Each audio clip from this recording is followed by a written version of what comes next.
All right, I would like to welcome everyone to the Benzie Chamber Quarterly Business Enrichment Program, Making Benzie Better. I'm Michelle Barefoot, the Executive Director of the Benzie Area Chamber of Commerce.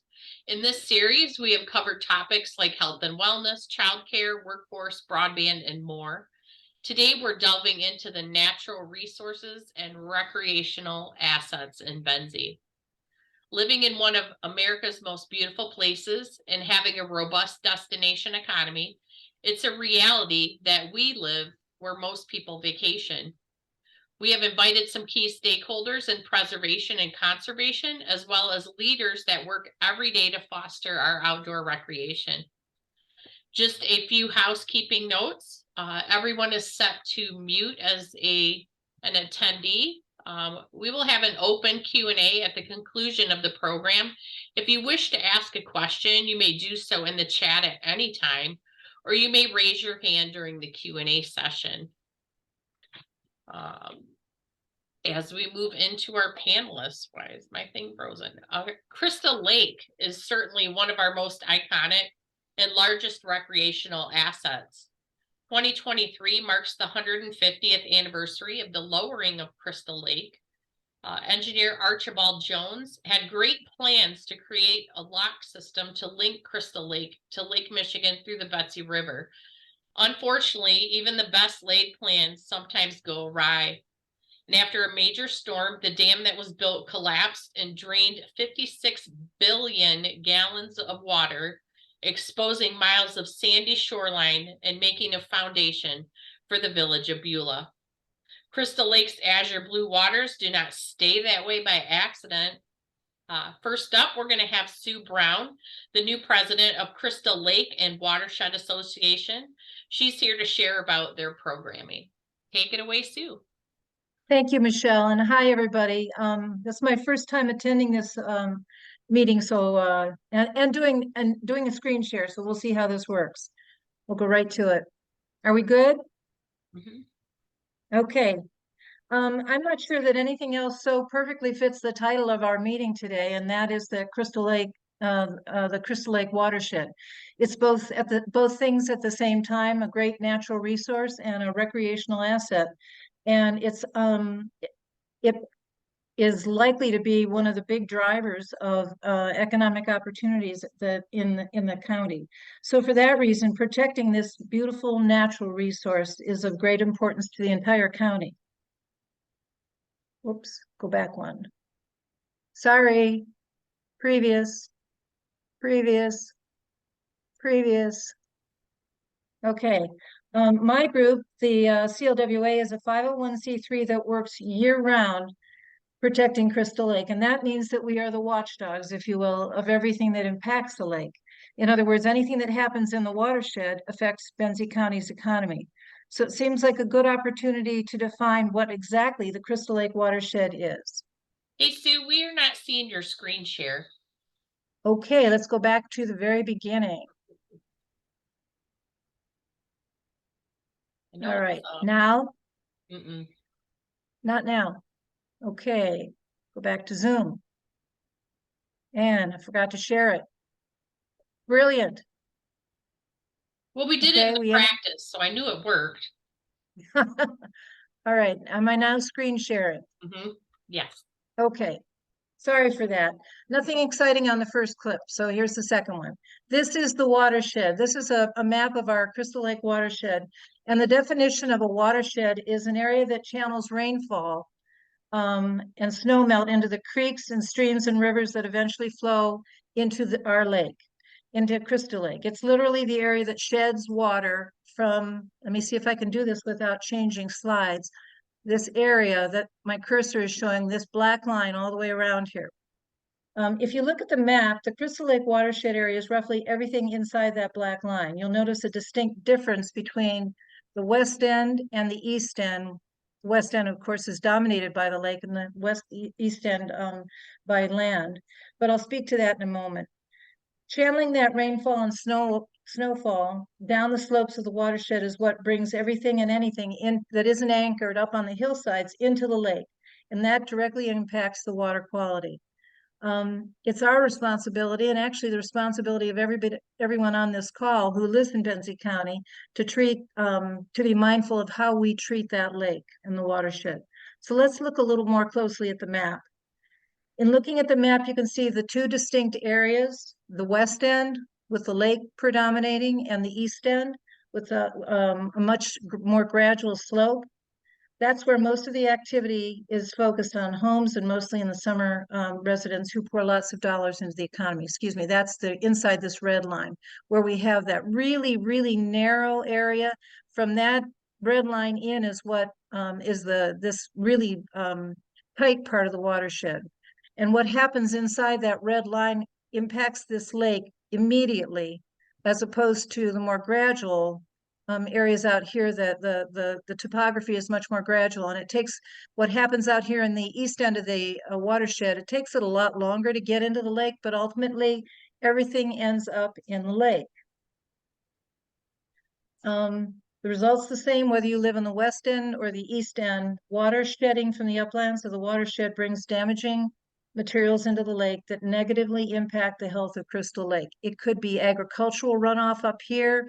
It could be boating issues and lawn fertilizer in the west end. But whatever happens in this entire black circle, within this black circle, is going to impact this lake. And of course, that impacts the economy. And so that's where that's why we're talking about it today. In terms of lake health, if we weren't here, the lake would be fine and it would survive and it would flourish. But the fact is that we are here. And so we've got the salt in the winter that ends up in the lake, the fertilizer in the summer. We get boaters that bring in invasive species that clog the waterways. So we have to, as the organization of the CLWA, we work to mitigate all those factors and hopefully are pretty successful at what we're doing. We don't want to leave the lake defenseless. And so the watershed, which is now in its second decade, and all of you who are listening are guardians of this lake. We look forward to combining our efforts with you and supporting, and together we'll work hard to keep this lake looking as beautiful as it does and as viable and as vital as it is to the county. In order to protect this watershed, we have all of our committees each have specific areas that work toward keeping this natural asset healthy. One of the main jobs of the Education and Communication Committee is to produce this really great newsletter, which if you're a member, you get. And that informs our membership twice a year about what's going on the lake, what we're doing, the projects that we're working on. We also send out emails if you're a member, and we also engage in, as you can see, some events. I guess the next one is the art fair this weekend. I guess I got to work. But this educational commitment is about not only educating our membership, but educating the students in the area as well. We're really hopeful that by educating the students, we are kind of bringing along the next generation of people who will help protect the lake and what it means to Benzie County as a whole. Okay. The the land use committee is probably the one that's getting the most attention right now due to the pictures that you see on the screen.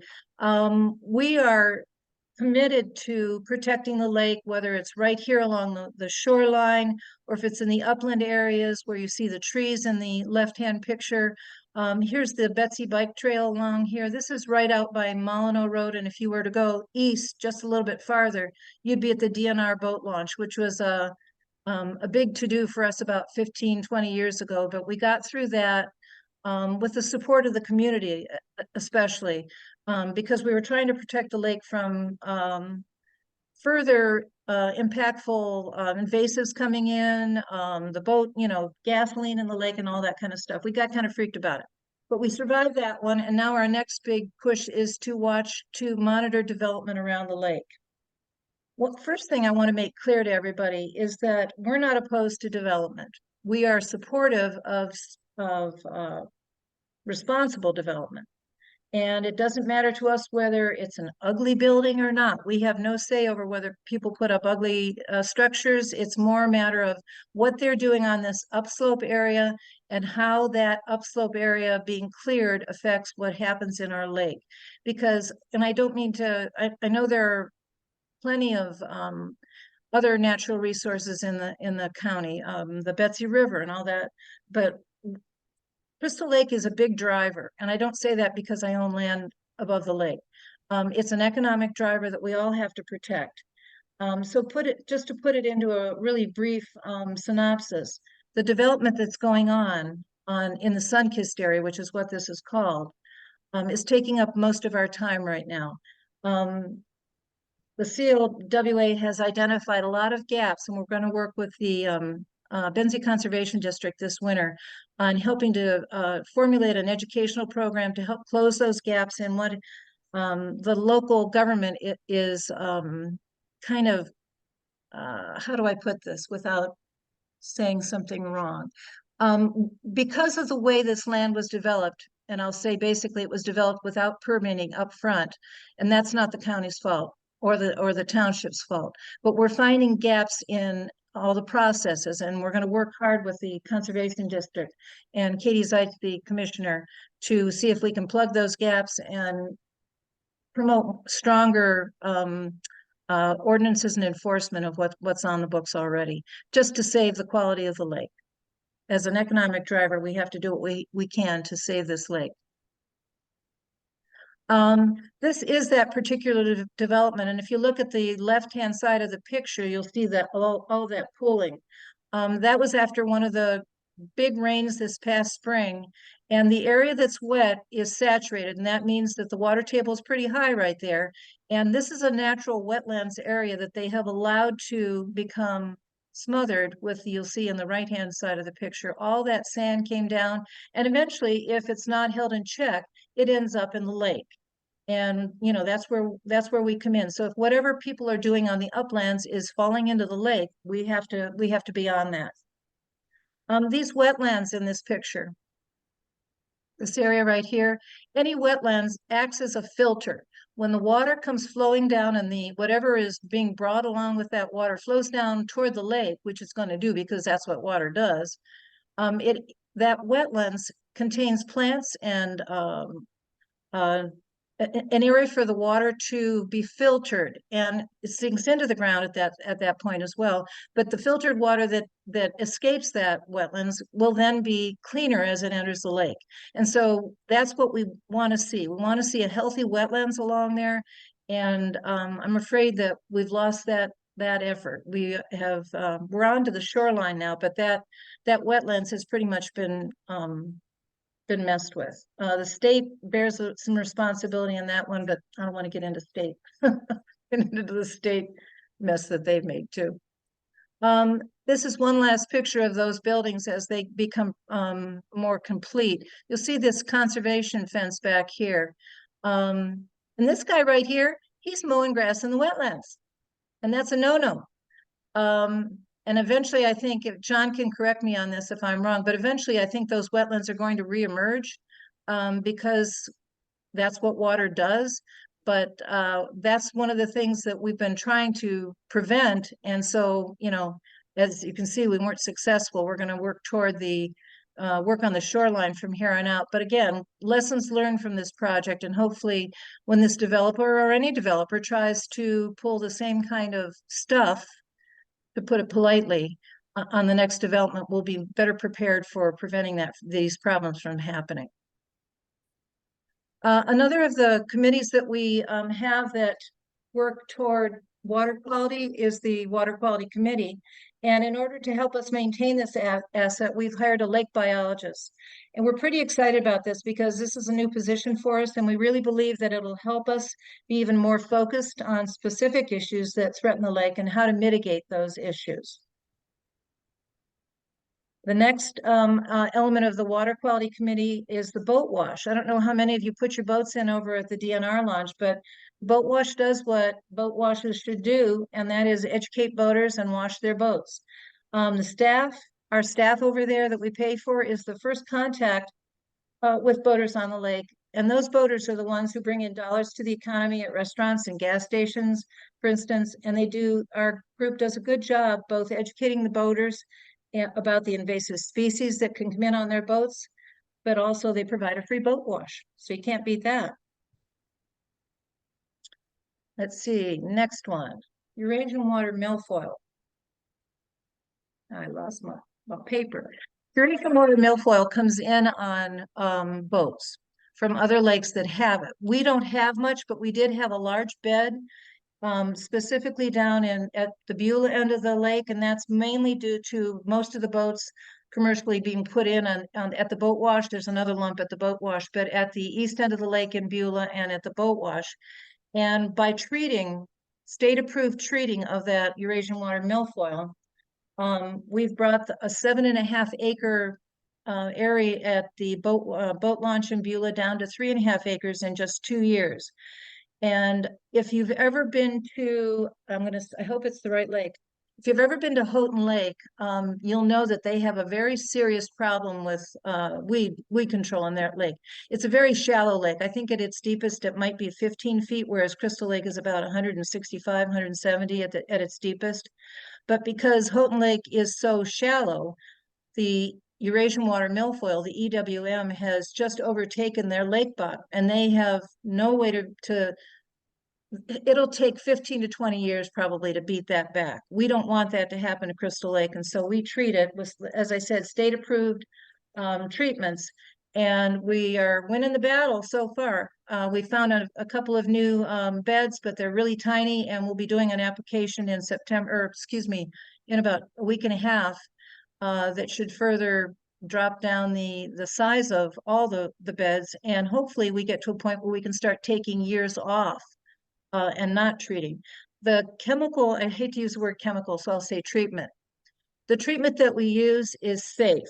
It is state sanctioned. It is, sanctioned by the state as two of the safest treatments that you can use. And they're not in any way invading or killing anything but the Eurasian water milfoil, specifically targeted to that plant. So it's very successful. And we look forward to smaller beds every year until we don't have to do anything for a while.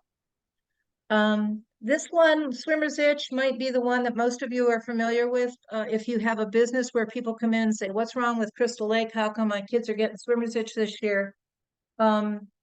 Dave Wynn is our point person, our former president is our point person on swimmer's itch. And I'm sure he's been really busy this year because the state has halted our trap and relocate program that has helped us to bring swimmer's itch down to a very manageable problem.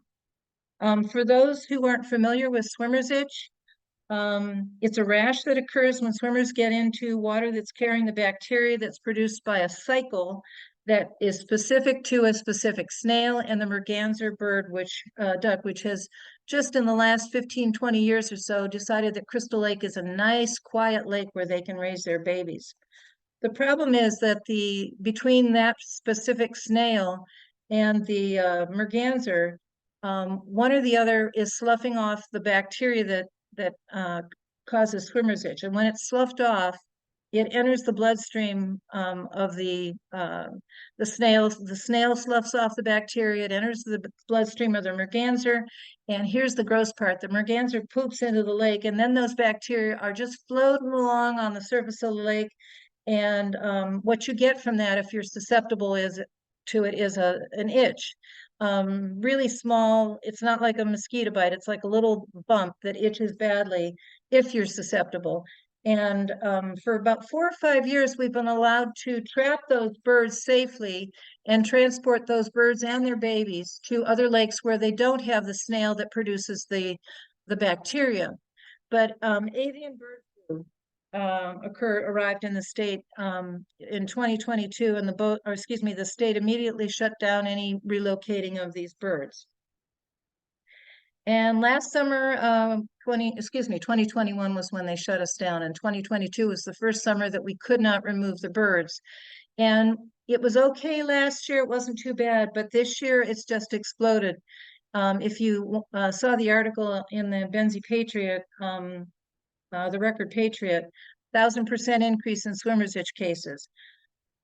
We have no control over that if we can't remove the birds. So in the fall, Dave Wynn and I are hoping to go to the state and talk to the DNR.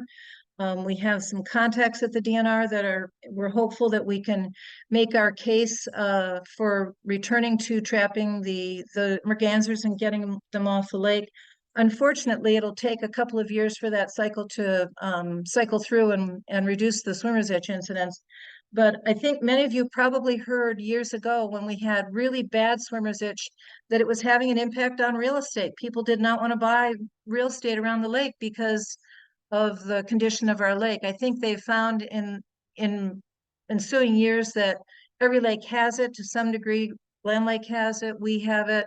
I think it's now been reported in Platte Lake. So we're all having the same problems. We found a solution for our particular situation.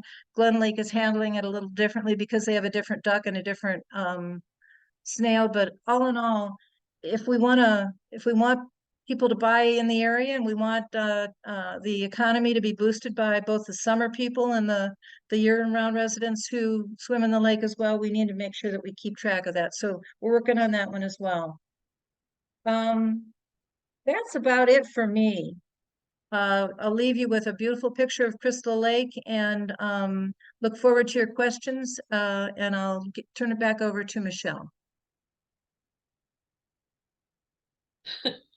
Thank you, Sue. That was wonderful, educational, learned a lot.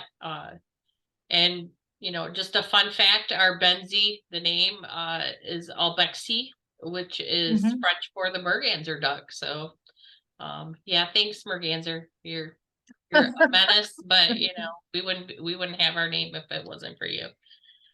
Next up, we're going to have John Troop. He's the new executive director of the Benzie Conservation District. While John may be new to us, he has a robust background in conservation, invasive species, and more. Welcome, John. Thanks, Michelle. Thanks for having me. I really appreciate getting the opportunity to share a little bit more about the Benzie Conservation District, and thanks for folks for tuning in. Let me get my screen share started. I put a little presentation together, but you know, it's mostly a photo slideshow. I figured that's going to be more fun. Let's look at some nice nature shots, people doing conservation work. So I hope you don't mind. We here at the Benzie Conservation District work to preserve and enhance the natural resources of Benzie County. And let's see if I can get my slides going. There we go. Before I start, we'll go back to the turtle because I like the turtles. I'd be curious to know from the participants and even the panelists, if you're interested, type in the chat if you are familiar with the Conservation District, if you've participated in any of our programs, maybe you bought some seedlings for us or stopped into our downtown Beulah office, or maybe we are totally new to you. So feel free, I'll keep going through the presentation, but I'd love to hear from everybody participating if you're familiar, and if so, how. So a little bit of background about conservation districts. We, like most districts across the country, were formed around the Dust Bowl era to prevent soil loss, soil erosion, you know, terrible catastrophe. We were formed in 1944. We will be 80 years old next year. And our mission in the 80 years, as you can imagine, has expanded significantly. So now we work to preserve and enhance all of the natural resources of Benzie County. But we have always been, and we will always be, your local grassroots connection to conservation. So we work with the community to identify what's important, what are our priorities here on a local scale. And we work one-on-one or in groups to enable and empower the community to make the change they want to see, that they're interested in. So Sue's presentation was a fantastic segue into ours, because we work with the Crystal Lake and Watershed Association on many of our programs, as she highlighted. If it's not for the community will to support this work, you know, we don't exist. With that in mind, we have a huge umbrella, all of the natural resources in Benzie County, right? And I think there's, quite a lot to protect here. So to determine what is important for us to protect, we ask the community, what are you interested in? How do you use our natural resources here in Benzie County? What are you concerned about? And importantly, what would you like us to do about it? We send every 5 years, natural resources assessment. They changed the name, but that doesn't matter. We send a survey every 5 years to the public. We had over 320 results for our survey last year, which is a great response rate for us. Unsurprisingly, people here in Benzie County are concerned about our healthy water, our water quality, and the quality of life we get from them. People are concerned about invasive species, both in the water and on land. People are concerned about climate change, and people are concerned about zoning and sustainable development. And I'll remind you, this survey was last year, before many of the things Sue highlighted were a hot button issue. This was a number 2 priority that the community wanted us to focus on going forward in 2022. If you're interested in seeing the full results of our conservation needs assessment, they are right on our website, benziecd.org, and you can navigate there. We take those survey results and we go straight to work. So we are in development of our 5-year strategic plan, but we are already hard at work implementing some of those priorities that I highlighted. So, here in Benzie County, you may know, we are the smallest county in the state of Michigan, but we are over 60% aquatic, tremendous surface water resources, groundwater. And so a huge portion of the Benzie Conservation District's programs revolve around protecting our water resources. So a few highlights from the season already. This is our conservation technician, Jody, and she is out with, I think this is campers from Camp Lookout, doing some water quality monitoring. This year, it is both at the same time, only August 15th. So we have some summer left, but it's already August 15th. So kind of a weird time period for us Northern Michiganders. But so far this season, we have monitored 8 water bodies for a variety of water quality parameters. So everything from, water chemistry to turbidity, to how clear it is. We have done 5 shoreline surveys. And so that's both for native species, assessing how healthy the shoreline is overall, but also, as Sue highlighted, monitoring for aquatic invasive species. Another big program offering that supports our water quality here is our boat washing. So our aquatic invasive species pathways program was developed a number of years ago, recognizing that, as Sue said, we are the ones doing the moving about of these species. So there are lakes with Eurasian water milfoil, for example, lakes without.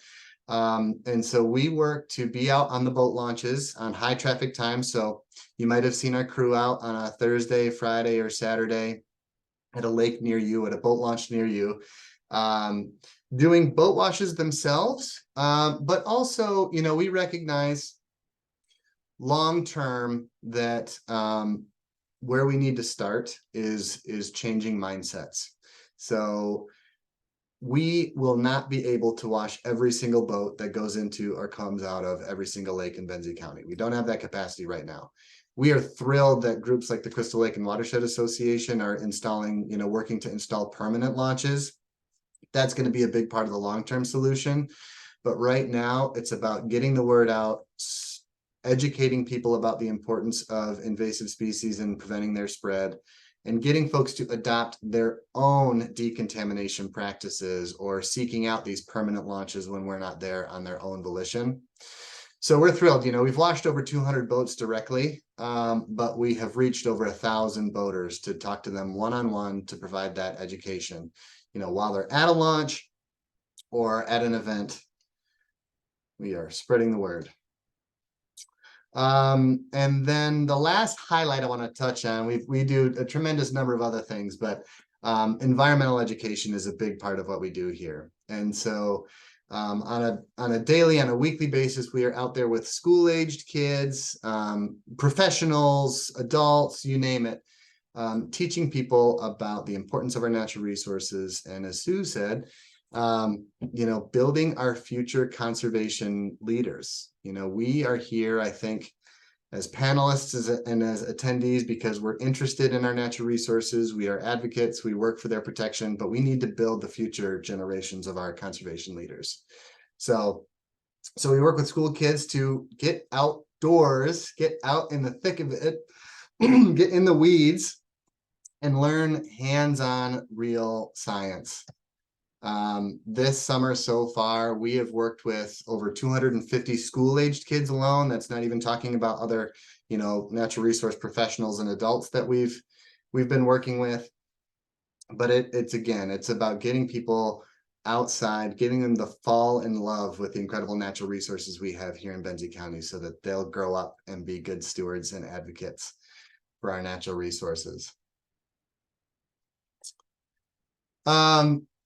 So highlighting, some of the high points from the conservation needs assessment, the natural resources assessment, and some of the work we're already doing, I think shows we rely on the community, we communicate with the community to work in conjunction.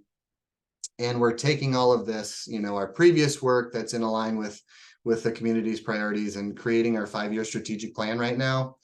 I wish I had it ready that I could share with you, but some of the big things we're working on in the future, continuing to support, our water quality here in Benzie County. There is a constellation of actions that we do to promote our water quality and preserve what we have, whether it's, the water quality monitoring I highlighted, or looking at what we have as the Benzie Watershed Coalition. Benzie County is covered by a couple of different watersheds: Crystal Lake, the Platte River watershed, Herring Lakes, and then the Betsy River. We share quite a bit with Manistee County, and then some areas drain directly into Lake Michigan. We have a long history of stewardship groups, watershed associations, and are fortunate to have complete coverage of Benzie County being protected by watershed management plans. And so these are plans that work to address, some of these issues, whether it's sustainable development, protecting land as nature preserves, things like fish passage, you name it, preventing runoff. These watershed protection plans work to identify the threats and, schedule an implementation plan to promote our water quality across Benzie County. So we, this year, you can stay tuned. We'll be sending surveys. The Platte River Watershed Protection Plan is up for an update. It's over 10 years old now. We have tremendous data to update the Watershed Protection Plan. And so we'll be asking the public, about their priorities in the Platte River Watershed, which is enormous. When we asked what folks want us to do in our conservation needs assessment, overwhelmingly folks said they want us to do more environmental education, which I have to say is just fantastic to hear. I don't think we can invest enough in our future. And so we have heard this feedback, we agree with this feedback, and we are actively working to offer more environmental education opportunities. And finally, the community asked us to be more involved in planning, zoning, and ensuring sustainable development. And so as Sue, touched on, we haven't been at the Benzie Conservation District, but we are actively working to get involved, talking with our county administrator, Katie, and our local zoning administrators and our watershed groups to identify those gaps in our zoning enforcement and come up with some, simple ways to fill those gaps. This is just one of my favorite photos. This is Lower Woodcock Lake in Benzie County. If you haven't been there, you've got to go see it. But I think, we all know that we've got something really special here in Benzie County. And I think that we all know that Benzie County is going to be a place people are going to want to move to and live. You know, for years to come, it's becoming more and more evident that we are a climate refuge. So folks are coming to northern Michigan because it's a little cooler. We do have freshwater resources. And also, more and more people are continuing to work remotely. And so they can work for a big multinational, you know, organization on the shores of Crystal Lake remotely. And I've talked to so many people who are doing that, which I think is phenomenal. I think it's bringing a really incredible, you know, pool of talent and passionate individuals to Benzie County, but we have to do so thoughtfully, sustainably, and in a way that protects the thing that makes Benzie County unique in the first place, which I believe is our natural resources. So that is our charge. And we are here for you as a resource. So the Benzie Conservation District, here's our staff and field crew out on a nice retreat hike day. But like I said, we work to connect individuals and organizations to the knowledge, the information, the technical expertise, or the funding resources to make, you know, their priorities and their projects a reality. So we can't do this work without you, and we hope to be a really useful resource for you when you're thinking about conservation projects in your own land, or, you know, in your neighbor's land. If you want to scheme, get some things together. A few things, always feel free to reach out to us. We are here for you as a resource. Our number there is at the top. You can call us anytime, talk to Jessica at the front desk, or you might get me or whoever answers the phone. Stop by, grab a sandwich downtown Beulah, and stop by our office to talk about, you know, your projects. If you've got questions, you want to do, if you want to plant some trees, but you're not quite sure what's the right thing to plant, if you want to restore an old farm field, if you want to remove invasive species, but you're not quite sure how, or maybe if there's funding available for it. One thing I kind of breezed right past. Right now is a historic time for the federal and state government allocating funding for conservation, for protecting our natural resources. I have heard it from so many sources. Right now is the time to implement these conservation projects, because when administrations change, no matter how they change, whether it's state government, federal government, if they change in any way, you can bet that the funding programs are going to change. So right now we've got funding, we've got administrations in place for a while anyways. And so now is the time to, you know, get on the phone, talk to us about how we can help you with your own projects and your own priorities. Stay in touch with us. I would encourage everybody to go to our website and sign up for our newsletter if you're not already. We share things like our upcoming fall seedling sale is going live on August 16th or 17th, excuse me. We share updates like that. We share when the Natural Resources Conservation Service is having their program sign up. So if you can get some funding to install a greenhouse, you know, if you want to boost your plant growing prowess, if you want to, you know, install some trees, remove some invasive shrubs, we share those deadlines and those dates, provide resources for things like that. And also fun highlights from the field. We try to be really careful about, you know, how much information we share. So it's all good things, I promise.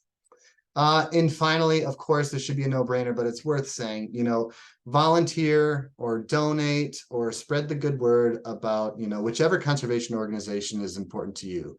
You know, you can make tax-deductible donations to the Conservation District, but there's any number of other organizations, you know, doing a variety of conservation work here in Benzie County. So if you're not sure where to go, call us. We'll point you in the right direction. And thanks for having me. I look forward to your questions in the chat or at the end. Thanks, John. A lot of good work going on over there. Just not just Crystal Lake, but you know, the Platte, the Betsy, Alberta Beach cleanup, all of the good things going on at the Conservation District. Thanks, John. Our next topic is Lake Michigan. She's both a beauty and a beast. Fluctuating lake levels and severe storms take its toll along her 1,638 miles of shoreline. Important structures like piers and harbors, as well as historic assets like her 102 lighthouses, require constant maintenance. In 2021, then Senator Kurt Vanderwall led the charge to secure $5.1 million in state funding for shoreline improvements for our very own Point Betsy Lighthouse. Casey Ottinger, the executive director of the Point Betsy Lighthouse, will be sharing their program and plans for their shoreline protection project. Take it away, Casey. Let me get your thing up here. Oh, perfect. Well, hello, my name is Casey, and so I'm executive director out at Point Betsy Lighthouse. So I'll be talking about our shoreline protection system that we will be having worked on out there at Point Betsy, and just kind of what the history of that project has been and where we are now and where we're headed, just so that we can inform you all that. But besides this project, I mean, we do daily historic tours of our lighthouse. We have a gift shop out there. We have a keeper's quarters rentals apartment for a vacation rental, as well as weddings and events. So there are a lot of things that are going on. We are the oldest standing structure in Benzie County, as well as Michigan's most photographed lighthouse. So we have a lot to offer there. And of course, we are an industry driver here in tourism when people come to visit our county. But if you pull up the slideshow, we can go ahead and get started. Is that on, Casey? It's not on my screen. Okay, hang on, let me. Mhm. Here, I thought I was doing a good thing. And come on, there she is. I had it all ready to go and everything. Yep. And- Best laid plans. Right, exactly. There we go. All right, we can go ahead and go on to the second slide, and I'll get started there. So here, just kind of some history here about Point Betsy Lighthouse. So in 1853, it was the Lighthouse Board that was kind of looking all over the Great Lakes to identify areas of where there needed to be lighthouses. And so they recommended about $5,000 to be spent on the construction of Point Betsy to illuminate the entrance of the southern Manitou Passage. So the Manitou Passage was used for the Milwaukee and Chicago markets to get up to the straits up in Mackinac, and that was for the fur and lumber trade that was happening at that time. So President Franklin Pierce ordered the purchase of 10 acres of what he called barren dune lands right there on April 4th in 1853. The contractor arrived in 1854, but for unknown reasons, we're not really sure what the delay was, but the lighthouse wasn't completed until 1858. The prevailing theory is that it was because of the location of the lighthouse itself and kind of the difficulties in building any kind of structure there as to why it was delayed. And that should have kind of tipped them off as to how hard it was going to be to maintain a structure that was out there. So we didn't go into service until 1859 with David Fleury as our first keeper. And in his notes, only a year after operation, it was already identified about how difficult it was for the lighthouse out there. There was already sand being swept away and was threatening the underpinning of the lighthouse on the dune itself there at Point Betsy. You can go to the next slide. So they decided that they had to do something to keep the lighthouse in place. So the original structure you can see over there on the left, which is the wooden crib that was placed in front of the lighthouse. And so that was just to kind of keep the erosion in place and hope that the sand just stayed there. Already in the 1890s, that wood crib was not enough. So they installed a steel wall that you can see there. And behind the trees there is where they had the first concrete apron on the lighthouse. So that was to hold the lighthouse in place and stop the erosion from happening right underneath the lighthouse. Go to the next slide. Even in the 1890s, the wooden crib was taking a lot of damage just because of the waves that are out there. When you jut out to the lake, you're kind of be hitting by the waves from three sides, from the north, the west, and the south there. And so it was eroding away at that wood crib. And so they needed an additional structure that they were looking for. But of course, with any kind of funding you have there, it kind of depends on when you're able to raise the funds and when you are seen as kind of the most threatened at the time that they provide the funding for that. You can do the next slide. So in the 1940s, construction on what we see now as the modern structure began. You can see the crane out there that is setting up that steel revetment wall and through the front of the lighthouse. And here is a better view of the expanded concrete apron that was put there. You have the boat launch at the very right edge there in the aerial view. And so this was pretty much the structure that you still see today. This is the foundation of that. This project was completed in 1944 and looks pretty much like what we have today. If you go to the next slide, you can see in the 50s and 60s then too. This is when they added those metal groins, which are those metal pieces that stick out into the lake. I've heard a lot of wild theories as to what the purpose of those are, whether that is for boats to dock or whether that is a defense mechanism. People kind of come up with all kinds of ideas, but it was actually supposed to stop the sand from sweeping from side to side there at the lighthouse, which was, of course, damaging or furthering the erosion that was happening out there. These structures have now kind of been figured out to kind of be defunct and kind of outdated technology that was used. They primarily just get sand built up on one side and create a pit on the other. They end up warping and they don't really stop the sand from sweeping. And we have had a lot of erosion that's happening to the north side of the lighthouse as a kind of a result of trying this technology out then as well. So if you go to the next slide,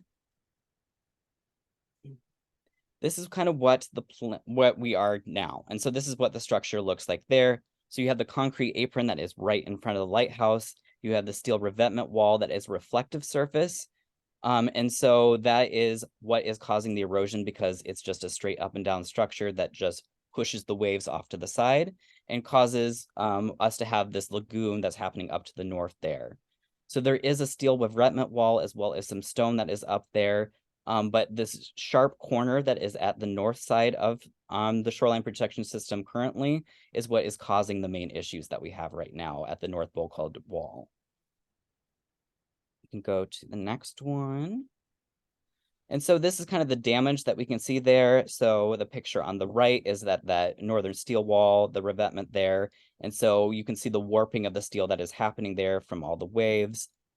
This oversplash of the water that is coming on top of the lighthouse because of that reflective surface is damaging the concrete that we have there because it freezes, it expands, and that happens every single winter. It's a little bit better now that the water levels are down, so we're not as critical as we were, say, back in 2020 when we were definitely freaking out about the damage that was happening to the wall just over that course of that winter with how high the water level was. But the damage is still there. And of course, with the continuous waves that we have out there, it's continuing to damage it. And so the lighthouse isn't going to fall in the lake tomorrow, but it's better, a week early than a day late. Go to the next slide. So here you can see the erosion that we've happened. So the photo on the left is from 1955. And the one on the right there is from 2012. So we have this new lagoon. And if we were just to keep it as is, it would start to carve back behind the lighthouse as well and kind of create its own island for Point Betsy then too. We can go to the next one. So this is what the current plan is to kind of stop this erosion. So it is continuing this concrete apron and also a stepped system. We'll have some side views there and a future slide there then too, but also expanding the northern side to stop that erosion and creating more of a rounded corner there. Also we would have some dune and beach replenishment both to the north and the south to kind of stop that erosion from happening and create a stasis that's there. They would use the sand that they would be taking out to put this new wall in to create that new dune and shoreline there. Go to the next slide. So what is included in this plan? So it's removal of that steel pile and the groins itself, since they are no longer effective, and having a reflective surface isn't effective for the erosion that we're having out there. There would be a sheet pile wall and with a concrete beam and a stone toe berm, but this is going to be a step system instead of just a reflective surface. The concrete apron would have to be replaced because it is damaged so poorly. And underneath that concrete apron, the wood crib from the 1870s is still down there as well. So all of those materials would have to be removed so that we can put the new system in. A stone splash pad would be put up at the north section of the SPS. And the north stone revetment wall would be expanded then as well to help with that erosion that we experience up there. And then, of course, the beach and dune replenishment up to the north. All right, the next slide.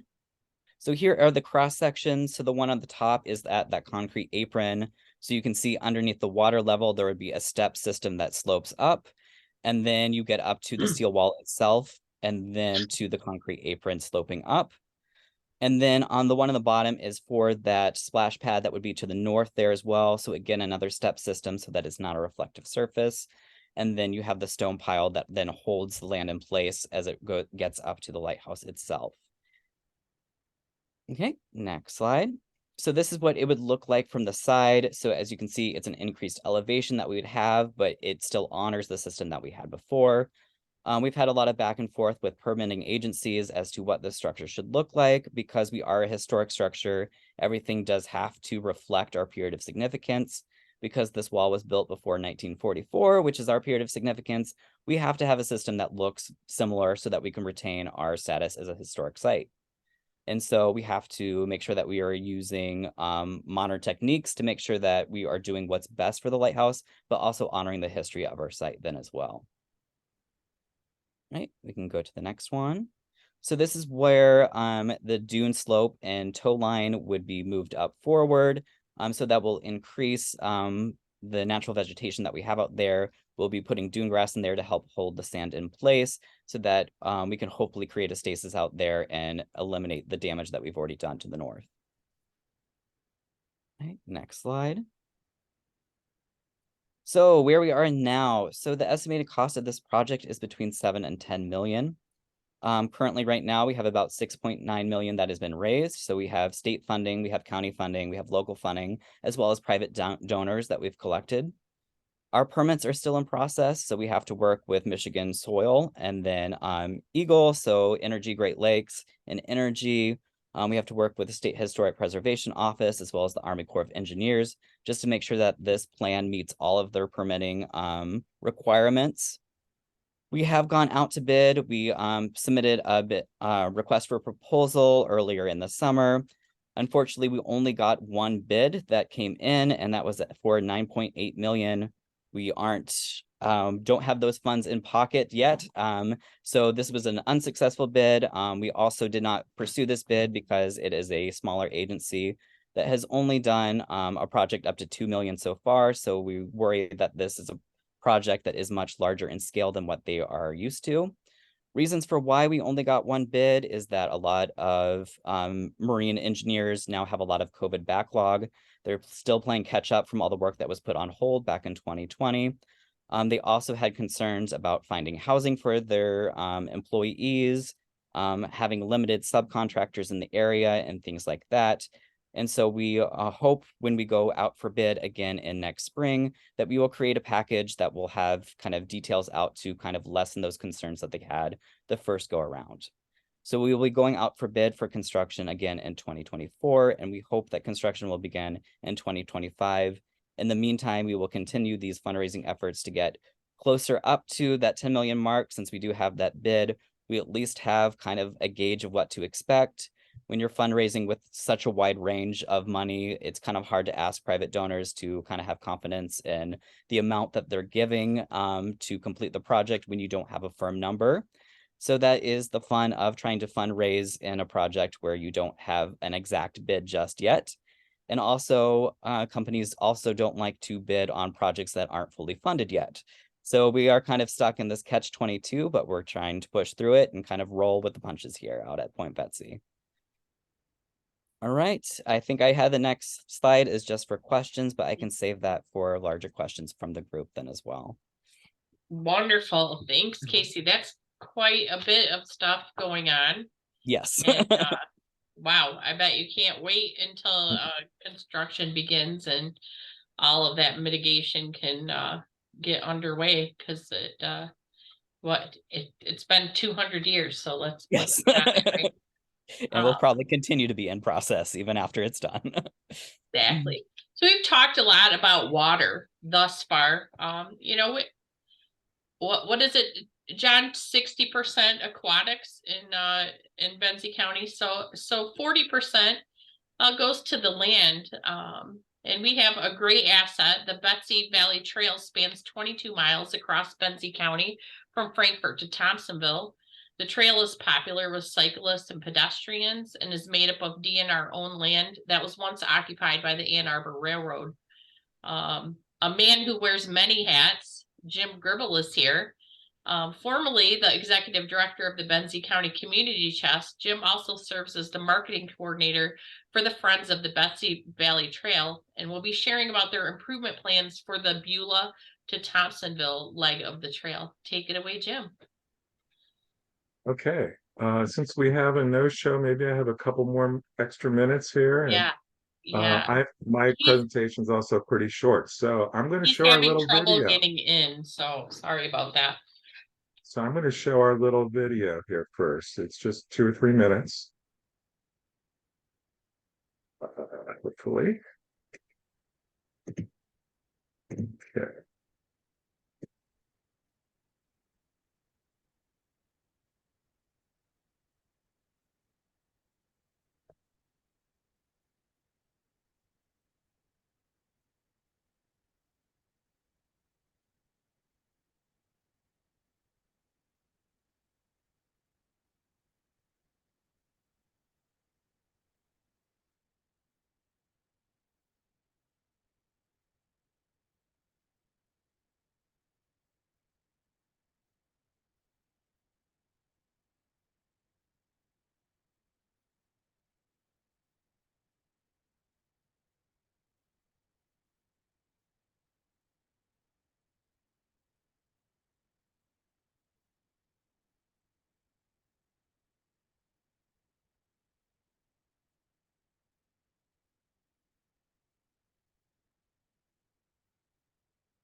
Okay, so you're probably all wondering, what? No, don't need to do that. Here, let me share my presentation. You're probably all wondering why you're doing inside after seeing that. And we all want to get out on the trail, right? All right, well, we like to think of the Benzie Valley Trail as, a jewel that, is a Benzie County jewel. And, a little history. Michelle already talked a little bit about the trail that was built, over the Ann Arbor rail. Everything, the entire trail is built, on the bed of a rail.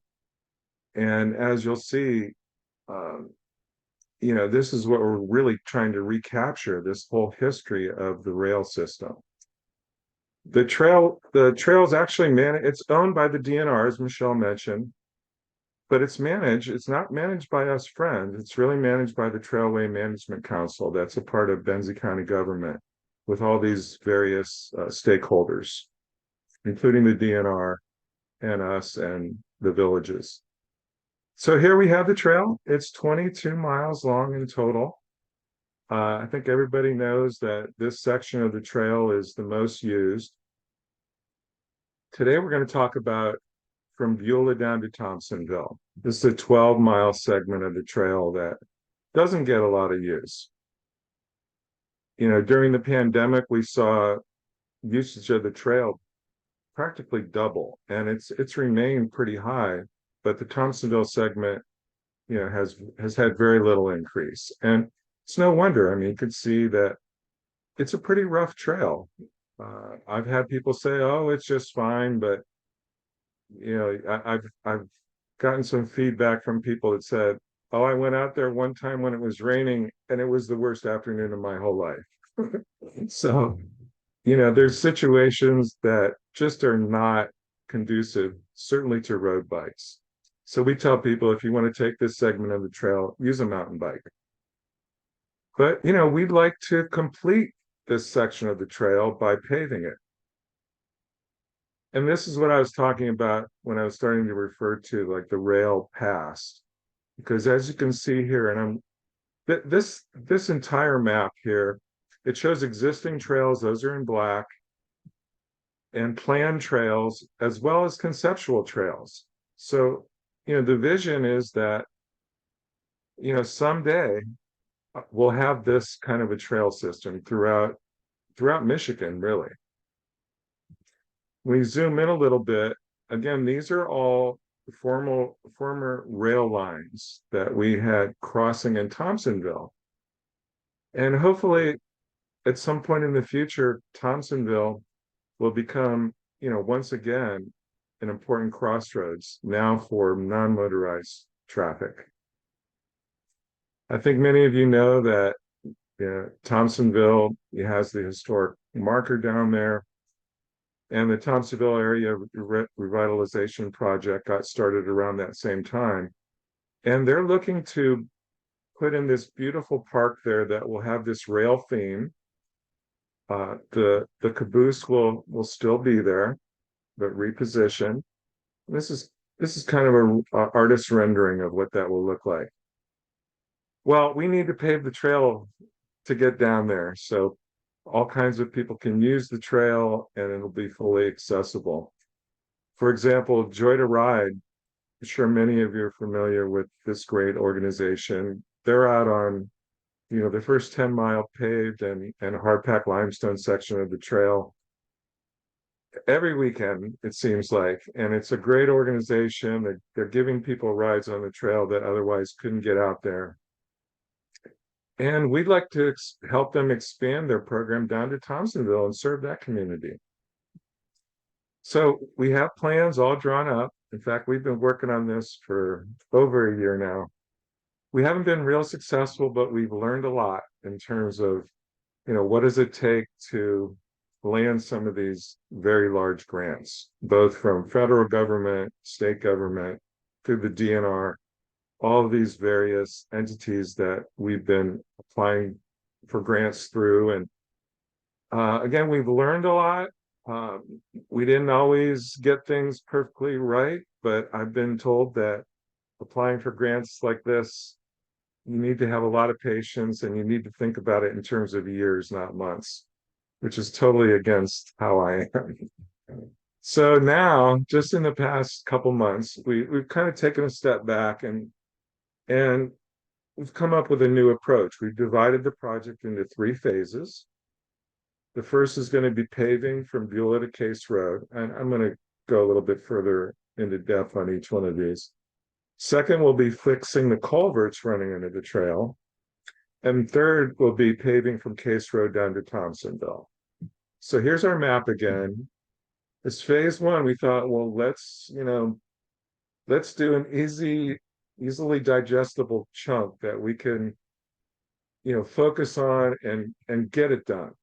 So we're looking to do this and get approved for a Spark grant that we just applied for a couple months ago. We hope that we get it and that we'll be able to complete this first small section to Case Road. Next, again, a part of our learning experience has been, we saw that we have these culverts under the trail that really need some fixing. And to do that, we really should do that first before we pave. It obviously makes the most amount of sense. But in addition, we've learned that, there's so many different organizations out there that are willing to fund this type of project. And it would be $1 million to fix these culverts. And we feel pretty confident that we can get these funds from all these various sources. So that's going to be phase 2, hopefully next year. And then phase 3, obviously it's a big chunk of the trail, probably 10 miles of it, that will really be, this is $3 million out of the $4.5 million of the project. And again, we just hope that we'll be in a better position then. I want to mention first that now we're working directly with Benzie County government. We've worked with other government entities, but now we're working with the county as our fiduciary as well as applicant. So these grant applications will be coming from Benzie County. They won't be coming from the Friends, just so you guys understand that. And we're thrilled to be working with the county. For the past year, I've just been collecting all kinds of support, including from virtually every Benzie County government entity. And, the letters of support have been tremendous. Here's one, for example, from the Disability Network that really talks about the accessibility of the trail and what it would mean for Thompsonville. Here's one from Rick Schmidt that I like to read, and as I conclude here, one thing I just have to say, I love sharing these letters of support, and we must have over 50 of them by now. And it's really motivating for us, especially when we're not always successful with our grant requests, to read these and just know how important this project is. Because the community as a whole benefits greatly from the trail's presence, both from a health and wellness advantage, but also it's a significant economic driver for our region. Paving the remaining 12 miles will serve as a catalyst for expanded benefit for everyone, young and old, residents and visitors alike. We're so fortunate to have the Betsy Valley Trail in our backyard and truly appreciate the exceptional work that makes it a reality. Great words from Rick. We have a vision for the trail, and we hope that someday it is a world-class trail in Benzie County that connects healthy and active communities. So we're happy to get your support and also answer some questions. Thanks, Jim. And we look forward to future updates as you hopefully meet those financial requirements and explore all of the grants that are available to those types of projects. Our last panelist, we were having some technical difficulties, so let's move right into our question time. Sue Brown needs to log off at about 12:30. So specifically, if you have questions for Crystal Lake and Watershed, we'll do that. And then I'll just kind of sum up a little bit about what Ed Hoopterp and the Benzie County Parks and Rec Commission are working on at the conclusion of Q&R. So if you have a question, you can type that in the chat. If you would like to be taken off mute, please raise your hand and I'd be happy to do so. And open up questions. Go ahead, Diane. Welcome. Hi, thank you so much, Michelle. As far as I can tell on my screen, the chat is disabled for the participants, so we can't type in questions right now. Oh, well, let me get into that. What's going on? Maybe it's just me. I don't know.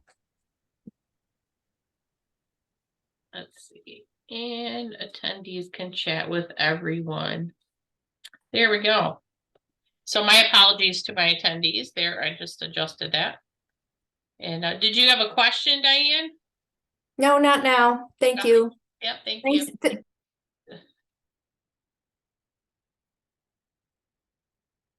And anyone else on questions?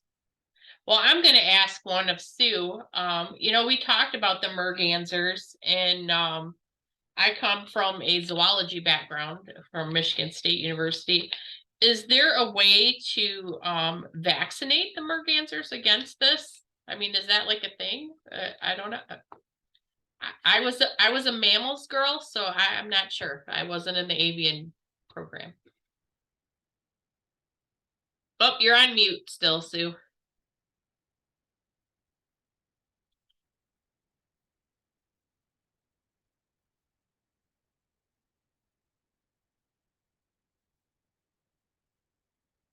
Okay, all right, how's that? There we go. We can Okay. hear you now. Okay, the sum total of my knowledge of mergansers and whether they can be inoculated is about this big, but I'll do what I can.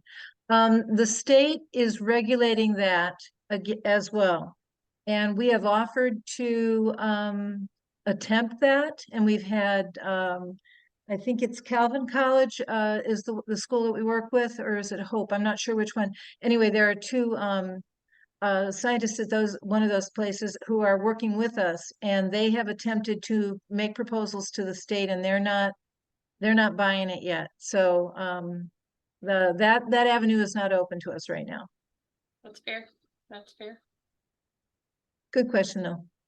I'm waiting for somebody to ask questions. I've got a question for Jim if folks are maybe typing away. And Jim, I apologize if this was in the map, but does the phase 1 or any of the phases of paving the trail take you from, Beulah proper to the M115 crossing? That section of trail's got some intricacies, but is the plan 100% paved? Because there's that gravel stretch too between Beulah and M115. Well, first it just goes to what's the road there? It's only like a 1.5 mile segment, but that we're asked about that a lot, and Sorry. it was actually why I was actually hired 4 years ago. And you'll see it's still hard packed limestone, so I haven't been doing my job because as a friends group, we really would like to pave that section. But unfortunately, it's under a court order that happened about 30 years ago. There's a group called Crystal Lake Property Rights Association that still exists, where the settlement included not only that part of the trail will not be paved, but it will be more narrow. It's a 10-foot trail instead of 12. No pets, which we get a lot of comments about. Only second to why hasn't it been paved? But it is a hard packed limestone, and it's perfectly fine for most bikes. I don't mind it, but we need the Crystal Lake Property Rights Association people to kind of reconsider their stand on this, and it will take a vote by their membership to change things. Thanks, Jim.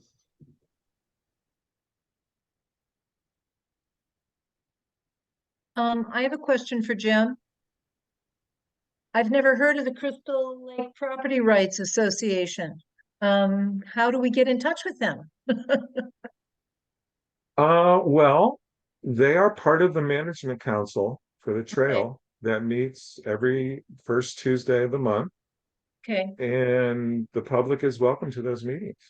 okay, thank you.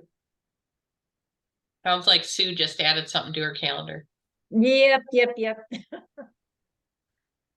Now, Casey, just a fun fact, the Benzie Lighthouse, is it a working lighthouse? Yep, it's still a working navigational guide. So the lighthouse itself is owned by the county, except for the light in the top of the tower that is still owned by the U.S. Coast Guard. So it's kind of a combination property there. And then, of course, Natural Resources then owns the land around us then too. So.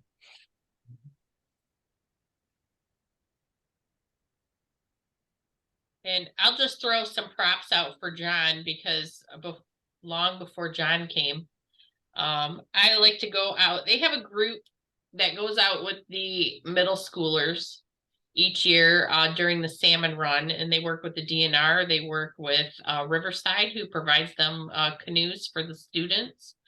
And it's just a really great program, not only just for our future conservationists, but some of these kids, I'm a ski instructor at Crystal Mountain, also in the winter, they don't go outside. How scary is that, that we have children in our community in this beautiful place where we live, and they spend all their time inside watching TV or playing video games. And I often volunteer to take the kids on the river that are either afraid of water, or the really just not very fit ones, because they're not going to get to the end if somebody doesn't help them along. And that is an amazing program, and it, you know, gets kids outside that wouldn't otherwise have that opportunity. So good on you for that. I'd like to add to that too, because we discover every year with our walkabout program for the seventh grade or sixth graders that all the Frankfurt kids know where the lake is. Even the bus drivers don't know where the lake is from Benzie Central. So, you know, I mean, the kids don't know that this resource is here for one thing, and obviously don't get to take advantage of it or learn anything about it. So anything that gets the kids out in the water and out on the water and not drowning, you know, that sort of thing. And I'd like to put a plug in for the swim lessons that the organizations give too, because there's nothing. It's inconceivable that people that live in an area with all this water don't know how to swim, but we've got an issue, you know. So that's another one that needs to be supported as well. Exactly. That was great. And we finally got Ed Hooter. So happy right now. So happy. But I will wrap up questions since our attendees aren't they're a little bit quiet. But next up, we're gonna have another man who wears many hats, like so many hats. While we formerly, Ed is our Benzie County Drain Commissioner. He's also active in the Crystal Lake and Watershed, as well as the chairman of the Benzie County Parks and Rec Commission. Ed will be sharing some of the plans they have for our parks and green spaces. So welcome, Ed, and I'll get your slideshow up here in just a second, and we'll get that going. Oh, okay. Can you hear me? Am I? Yeah, we can hear you. And Okay. we're so happy you're here. Yeah, I apologize for either my computers or mine being a big mess today. So took me a while. I had to reset my Zoom password, which I didn't know I had, and log off and restart. And there was some vulgarity involved, but it does seem to have worked eventually. So so I apologize and try to go through what I have here fairly quickly, and then try to reorganize my thoughts a little bit here. Perfect. I am. And Sue, I'm going to bid you adieu because I know you're going to pop out before Ed's done. So thank you. Hi, Sue. Yeah. All right, Ed, take it away. Yeah. So the Parks and Recreation Commission is what we'll talk about today, and I want to talk a little bit about where we are now and where we hope to be going in the future. But one of the things that we recognize here is that, you know, given the Sleeping Bear Dunes and the county's natural area and the Grand Traverse Conservancy's project, we can lay claim to having some of the most outstanding outdoor recreation, forest trail things anywhere.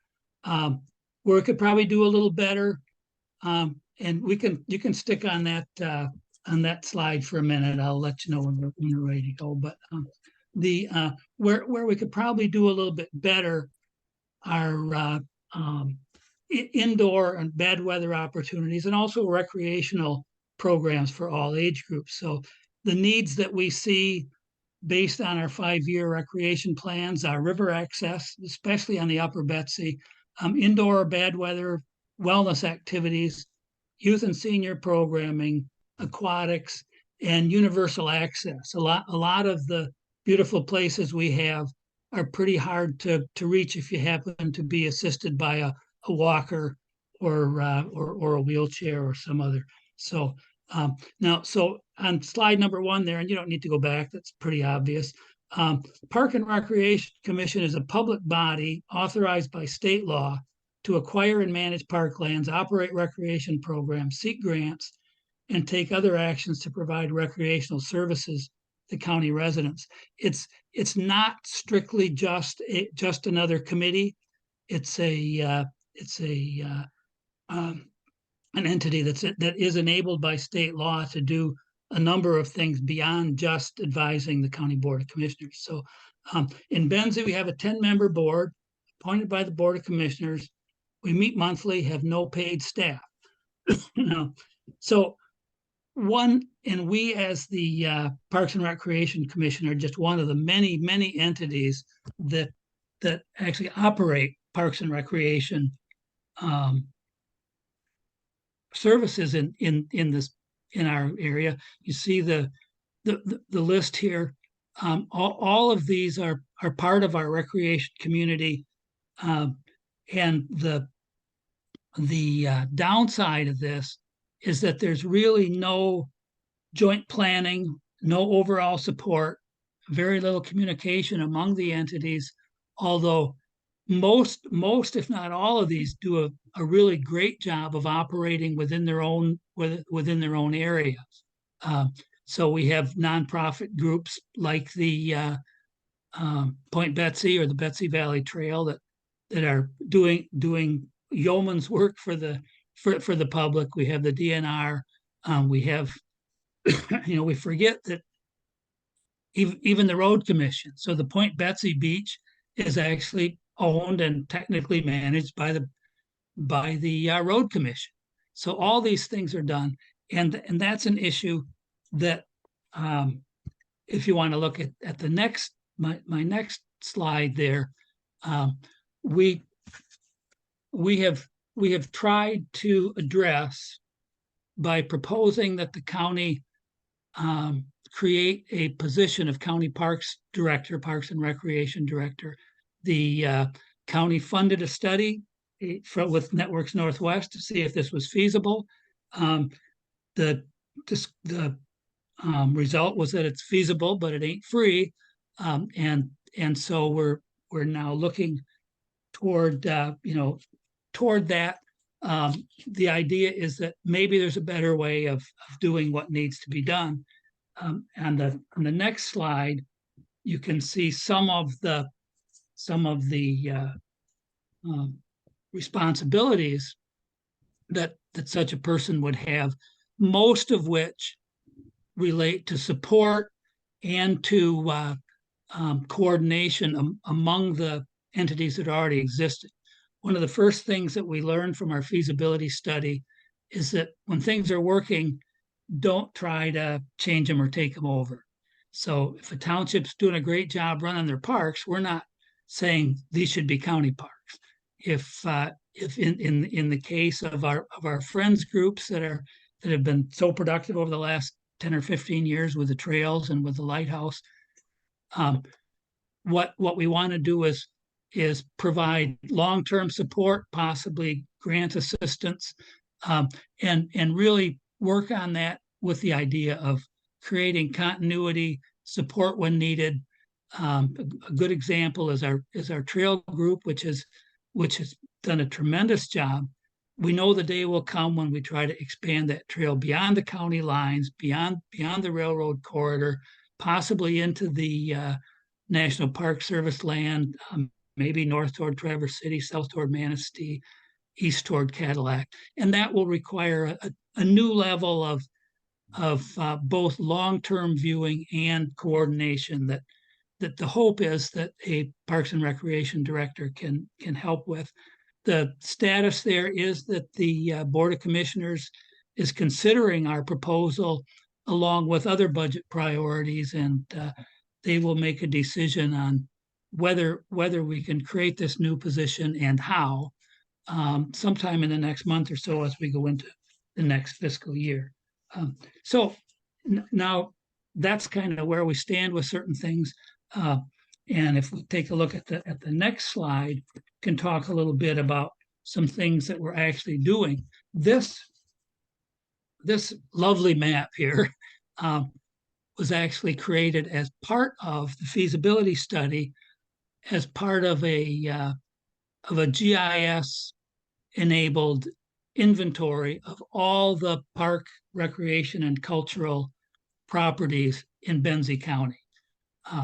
It needs a bit of work, but the long-term goal with this is to create an interactive online map, which can actually be accessed by the public, so that if the public wants to, if you want to find a place with a covered picnic pavilion on the water somewhere, you'll be able to go to this map in this database and find that quickly. This was something that has been a Parks Commission goal for quite a while, when we discovered from some of our tourism folks that people would come here, do the big stuff, and then kind of say, well, what next? What else do you have? And we really didn't have a way to tell them what next. So this is something that we're working on. A request for a budget for next year includes money to turn this database into an interactive map, actually. If you want to pop on to the next slide, which is actually just an enlarged portion of the map we were just looking at. You can see spots noted. This is along the south shore of Crystal Lake, and here there's still a great deal of work to do on this, but the skeleton now exists of this project. The vision is that you would be able to pinpoint a site, click on it, call up information on that site. You'd also be able to search for programs such as softball leagues or youth soccer or pickleball groups, and that we can put all this in one place. The expectation right now is that this will probably be able to fit into the county's newly designed website, which already has some mapping capabilities for property lines, and easements, and parcel numbers, and some things like that. In its simplest form, we would just add a major parks layer and a cultural layer, and make all this stuff available. I'm sure that when we get down to it, it's more complicated than that. But step number one was to get all this stuff down on a huge Excel database. Now the next slide shows us where we are in terms of this is actually Bellows Park on Crystal Lake, belongs to Frankfurt. And if a person were to click on the map that I just showed you at Bellows Park, this is what would come up. It tells you what the facilities are inside the park. Tells you who owns it, gives you location, obviously. Does it have water access, a boat launch, picnic tables, potable water? All those things, you can tell what's on that site. This, as you can see, this is not a highly sophisticated visual environment that we're offering here. The database was put together by students at MSU, and this is kind of the sample of it. The intent is to upgrade the graphics, add photos, and then keep each site and the whole thing updated with event calendars and other information. So once we get it up and running, it's an ongoing, forever project, like so many things. But the key to it was to start out and get all these sites GPSed in a database so that they can be placed on an interactive map, and then we can get going on this. So that's we're really excited about this mapping thing. It will be really a big project, and it's one of the projects that we can show a benefit to the whole county, to residents and visitors, and and something that keeps on giving. So next slide is one that we're already working on. This is a section next to the Crystal Lake outlet on the Crystal Lake shore that is proposed for improved public access and park development. The image shows the shoreline near the outlet. This is really the first big parks and recreation development project that the county has undertaken. The governor this month signed a $300,000 grant to develop a portion of the site with universal access to the water, better parking, permanent bathrooms, some boardwalks, and other things. The Grand Traverse Regional Land Conservancy is matching the $300,000 grant with $300,000 in private contributions, and the county has committed an additional $800,000. One of the things that we talk about here that folks don't always get is this universal access thing. That we think of it as those weird, odd kayak docks that with the rollers that supposedly serve folks in wheelchairs, and those are good, and that's part of that. But the real key to me, after having observed folks around here for a long time, is how do we let everybody get their toes in the water?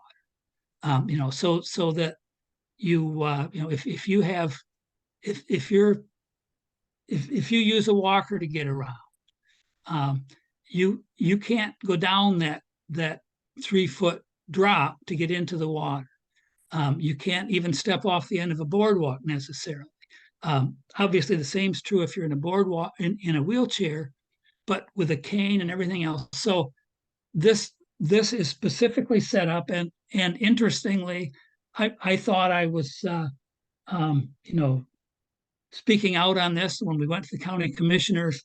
They already knew everything I was saying, and they really, for their $80,000, that's what they insisted on, is that we have to do everything possible to make this accessible to all of our public, and that means all of our public.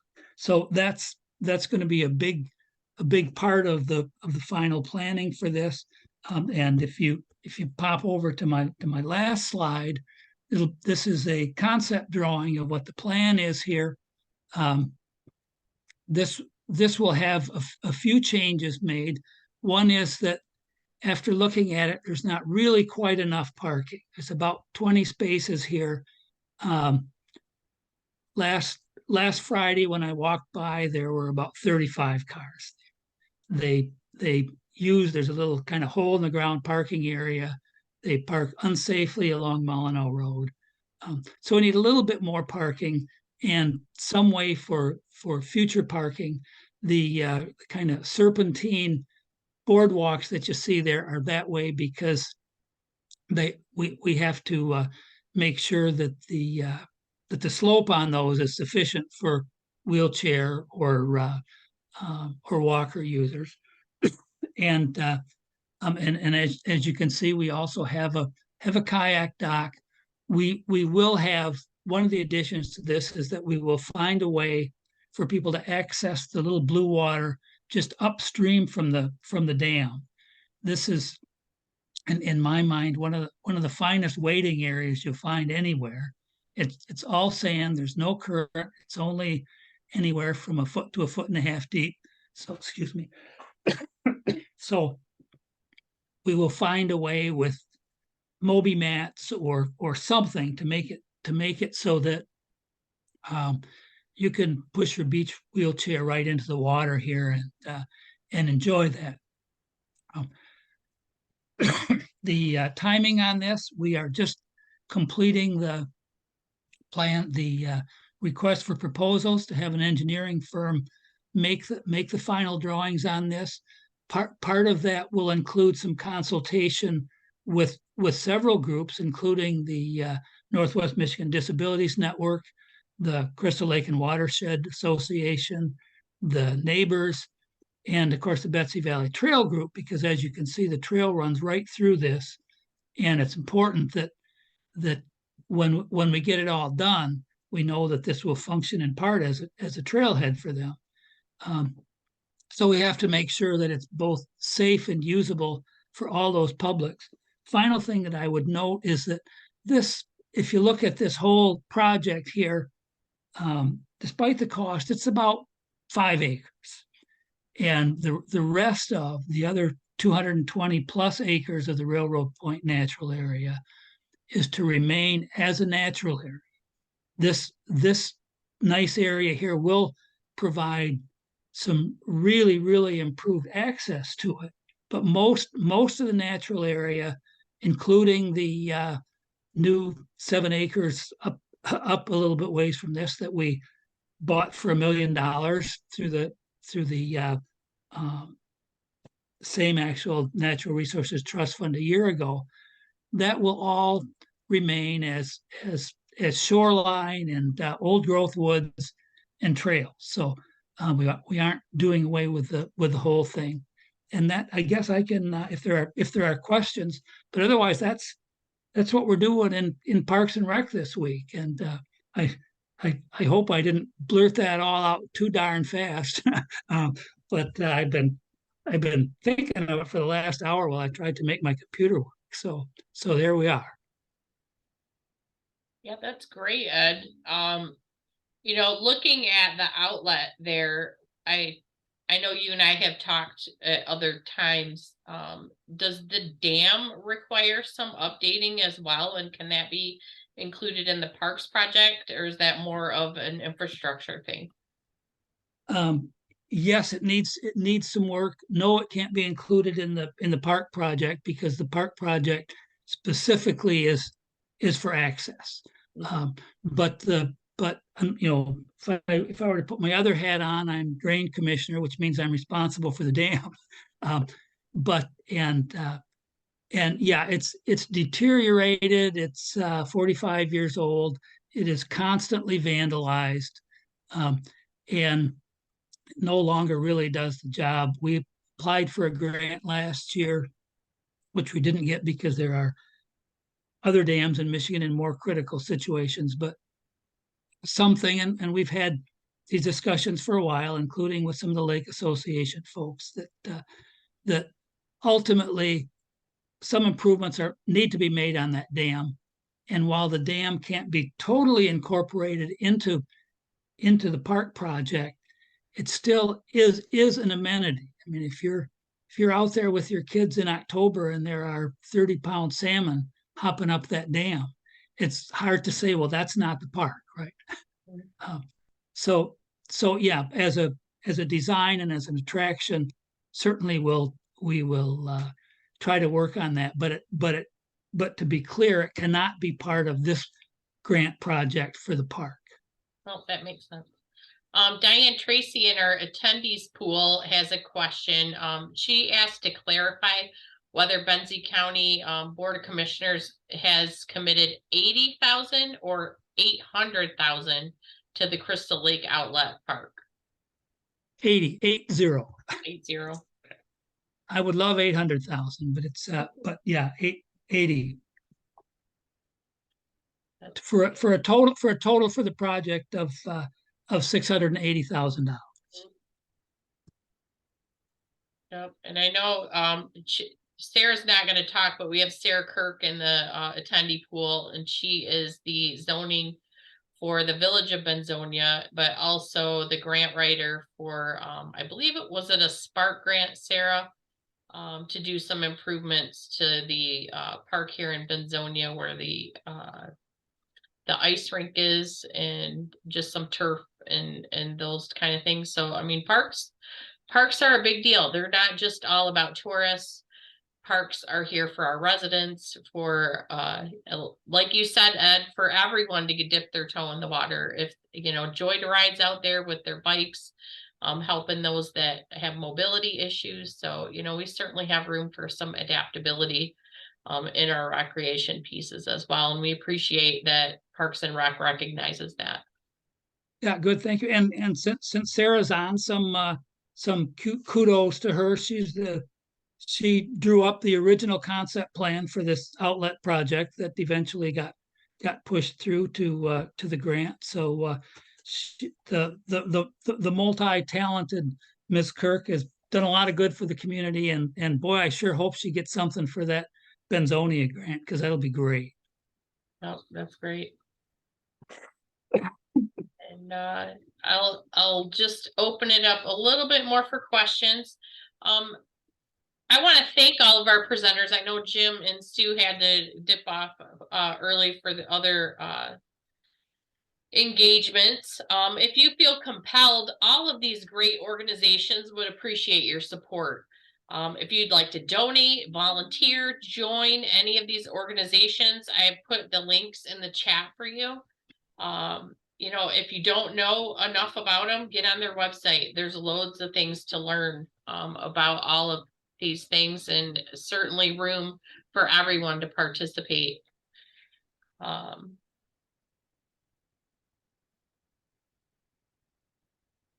And Kurt, Sarah says, thanks, Ed. That was a great summary for parks. But I think if we'll wrap up early, if I don't have anybody going on. John's nodding. He's like wanting to go over to Lucky Dogs to get some wings or something. But thank you so much today for everyone. We've just had a really great discussion. I'd like to thank our sponsor today, Traverse City Tourism. All of our tickets were provided by them today for all of our attendees. And to let you know that our November webinar will be on the topic of housing. So stay tuned for dates on that. I want to thank everyone for attending today, and I hope you found our panel informative and enlightening. And I wish that you have the great rest of your day. Thank you for attending. Thanks, Michelle. Thanks, everyone. Thanks, Michelle. Thank Yeah, you. Thanks, everyone. Yeah. Bye-bye.